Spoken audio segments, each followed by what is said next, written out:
என்னப்பா வந்து எடுப்புறீங்க? என்னப்பா வேணா? ஏன்பா எங்க ஏரியாவில் வந்துன்னா பார்த்துன்னுக்கிற வண்டி நிறுத்திட்ட. இல்லைண்ணா, காலையிலேருந்து வண்டி ஓட்டி டயர்டாகி போச்சா, நயலாக கொஞ்ச நேரம் படுக்கலான்னு படுத்தேன். அதெல்லாம்ப்பா உங்களுக்கு பிரச்சனை?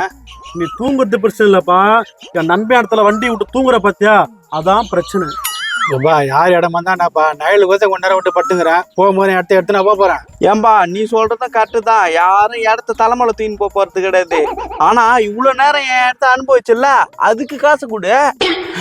என்னப்பா அனுபவிச்சேன்? கொஞ்ச நேரம் நயல் ஆச்சுன்னு வண்டியை விட்டு படுத்துருந்தேன், அதுக்கு போய் காசு கேட்குற? தம்பி தேவலாமலாம் பேசாத, என் நண்பன் சொன்னா கரெக்டா இருக்கும். காசு கொடுத்துட்டு போய்கினே இரு, இல்ல உங்களுக்கு தான் ஆபத்து. ஏன்பா எது பார்த்தா நாயமா பேசுப்பா, இதனப்பா பகல் வழியாகுது. ஏன்பா பகல் கொல்லியோ இல்ல ஒச்ச கல்லியோ எதுவா இருந்தாலும் கவலை கிடையாது, முதல் காசை வச்சுட்டு கிளம்பு. பா என் நண்பன் கண்டுலாம் சவகுது, உன் டெக்ஸ்டா தூள காசு கொடுத்து கிளம்பிடுப்பான். நீ ஏதாவது கண்ணு செவந்துக்குதா? அவர் கண்ணில் எதனா தூசி எதனா விதிதா பாருண்ணா. மாப்பிள உன் எவ்வளவு பேசணும் இறங்கி வரமாடா மாப்பிள, ஒன்னும் தேராது பொழுதுதான்.